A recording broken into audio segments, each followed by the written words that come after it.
We're going to continue in our study of the book of Galatians, looking at chapter 3, verse 29, and then verses 1 through 3 of chapter 4.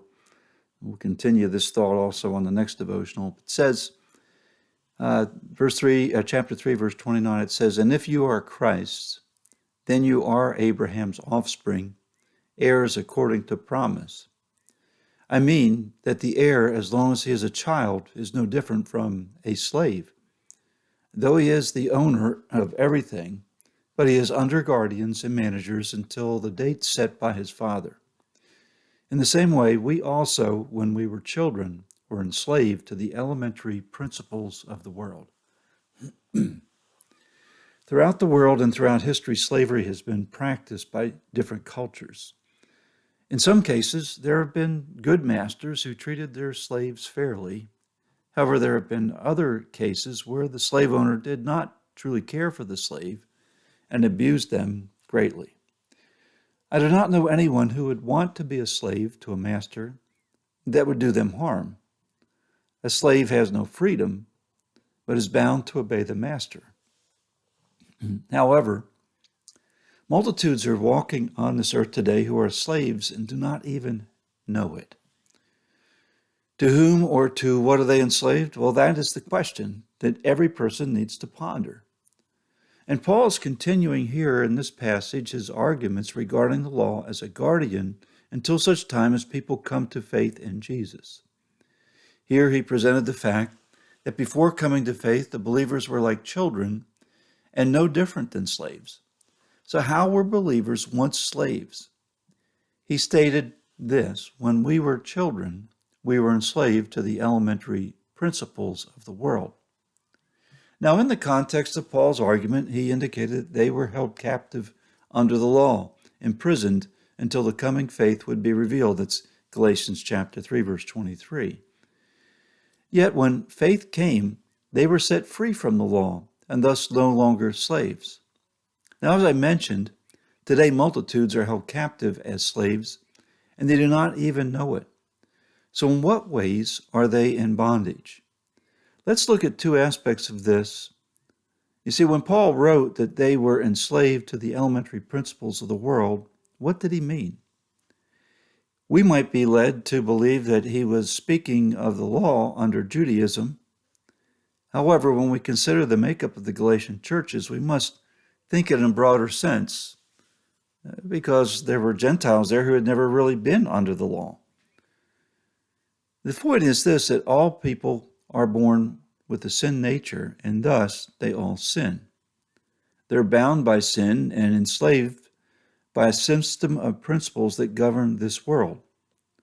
John identifies, three basic areas covered by this world system when he writes these words: "Do not love the world nor the things of the world. If anyone loves the world, the love of the Father is not in him. For all that is in the world, the desires of the flesh and the desires of the eyes and the pride of life, is not from the Father, but is from the world." Yet even here we need to look a little bit deeper. People around the world have devised various religious systems. They have concepts of how they will justify themselves before a holy God. These are the elementary systems of the world, held onto by prideful people who are being governed by their own fleshly desires and falsely believe that they can save themselves by obeying a variety of rules of conduct, religious ritual, and good works. Ask the average man on the street, what does it take for a person to get to heaven? And the majority are going to tell you that a man-made philosophy ranging from, well, God loves everyone, so everyone gets to heaven, all the way to a system of good works by obeying certain rules of conduct and ritual and good works. And these man-made philosophies are all of the elementary principles of the world. They are not from God. God tells us that it is his salvation and that we are saved by grace alone through faith in Jesus Christ and his finished work on the cross. So here is the point. When we walk in this world, we run into the multitudes who are slaves to the elementary principles of this world. Moreover, we who have believed have the only message of true hope. We have the only message from God of how they can move from childhood to adulthood. Will they be set free from being slaves to these elementary principles? Let us share that message. They need to move from being like children, governed and enslaved by sin and these elementary principles. And the only way to do it is by trusting in Jesus Christ and his finished work of the cross.